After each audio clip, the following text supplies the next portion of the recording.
ইপিনে শৃংখল চলিহাক সংবাদ মাধ্যম আৰু সামাজিক মাধ্যমৰ পৰা বিৰত থকাৰ নিৰ্দেশ দিয়া হৈছে।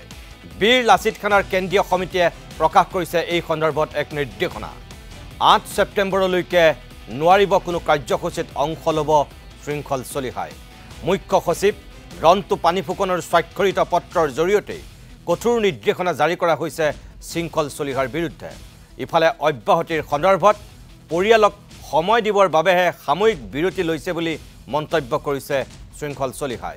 ইয়াত কোনো ৰাজনীতি নাই, ৰাজনীতি কৰা সকলোলৈ মোৰ পুতৌ জন্মিছে বুলি সাংবাদিকৰ আগত মন্তব্য শৃংখল চলিহাৰ।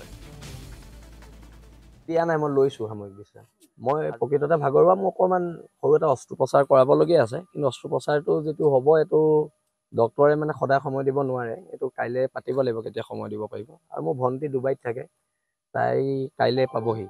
তাইক লৈ অকণমান, তাইক লৈ মাক লৈ বৰমাক লৈ বাইদেউক লৈ মানুহজনীক লৈ অকণমান আমি ফুৰিবলৈ যাম, আৰু সেইকাৰণে অলপ মোক এটা বিশ্ৰামৰ প্ৰয়োজন হৈছিলে। মই এইটোক লৈও যে ৰাজনীতি হ'ব ভবা নাই।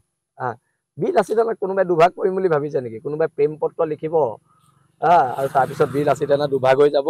আমাৰ মুখ্য সচিবক তয়কে পত্ৰ লিখিব, বীৰ লাচিত খানা দুভাগ তিনিভাগ হৈ যাব। কোনোবাই ভাবিছে নি বাৰু? এতিয়া শুনক, ৰাজনীতি সদায় মূল্যবোধ হ'ব লাগে, আৰু বীৰ লাচিত খানা সত্তাটো কোনোবাই দুভাগ কৰিব পাৰিব নি? চৰকাৰী যন্ত্ৰই নোৱাৰিলে কোনোবাই চিঠি লিখি দুভাগ কৰিব পাৰিব নি? মই সকলোকে ধন্যবাদ জনাইছোঁ মোক বিশ্ৰাম দিয়াৰ বাবে। আচলতে মইতো অব্যাহতি দিব কৈছিলোঁ, আমাৰতো মুখ্য সচিবে অব্যাহতি লৈছিলে এবাৰ 3 মাহৰ কাৰণে। মই একচুৱেলি তেওঁলোকে মোক অব্যাহতি নিদিলে, কাৰণ এতিয়া সাময়িক পৰিৱেশ পৰিস্থিতি অলপ বেলেগ। এই সাময়িক পৰিৱেশ পৰিস্থিতিত যিকোনো ধৰণৰ জাতিৰ বিপদ হ'ব পাৰে, আৰু বিপদৰ সময়ত মোক প্ৰয়োজনীয়তা হ'ব পাৰে, মোৰ প্ৰয়োজনীয়তা, তেতিয়া মই ওলাই আহিম। আৰু এতিয়া যিখন যুদ্ধ আমাৰ বাংলাদেশৰ বিৰুদ্ধে যিখন সংগ্ৰাম, এই সংগ্ৰামখন আমাৰ সৈনিকসকলে চলাই যাব।